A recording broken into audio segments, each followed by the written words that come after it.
y a de l'instinct évidemment, mais non, ça se prépare. On a énormément d'informations grâce à l'ATP avant les matchs. Donc nous, on vient, certes, on prend l'antenne à 15h, mais moi à 10h, je suis déjà ici, j'ai déjà lu l'équipe et je suis en train de compiler les infos, de me souvenir de ce qu'ils ont fait avant, après. Il y a plein de petits détails, de petites infos. Nous, on est encore une fois un média grand public, donc on va très peu chercher les détails de leur jeu et en tout cas sur les questions, on est plus dans l'émotion et dans les faits marquants. Enfin voilà, aujourd'hui c'était la 200e victoire en Grand Chelem de Rafael Nadal, c'est un exploit monumental. Donc c'est des choses comme ça qu'on va chercher comme détail.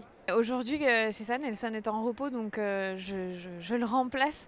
C'est très sympa comme job, je vous le dis. On a commencé la journée par Rafael Nadal qui a gagné. Donc voilà, la première interview de la journée, c'est avec lui.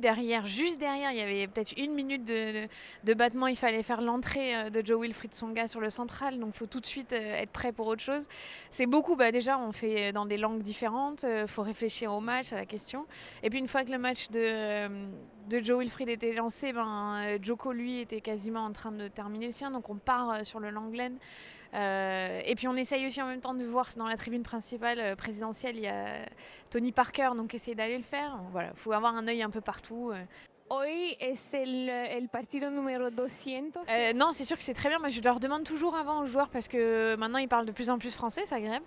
S'ils veulent en anglais, en espagnol, dans leur langue comme ils veulent, ou en français. Donc voilà, quand ils sont très fatigués, comme là, Djokovic, la dernière fois, m'avait parlé en français, là, il a dit non, anglais. Donc on s'adapte et on fait en anglais.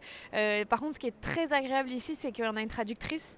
Et moi, du coup, j'ai pas à faire l'effort de traduire. C'est toujours plus difficile parce que quand on doit traduire, on est très très attentif à ce qu'ils disent. Et du coup, pour la question d'après, parfois on se retrouve un peu dos au mur parce qu'on vient de traduire et il faut repenser à autre chose. Donc c'est un confort énorme, mais c'est très agréable.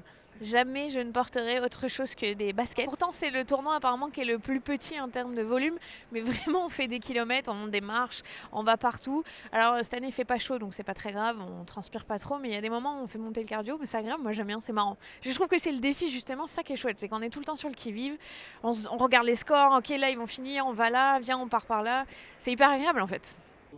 Merci, bon match.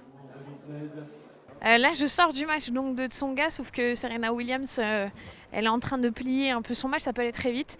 Du coup, il y a 3-1, donc on va se diriger vers le Suzanne Lenglen. On n'a pas beaucoup de temps pour le faire, il faut quand même être à l'heure, donc j'y vais, à plus.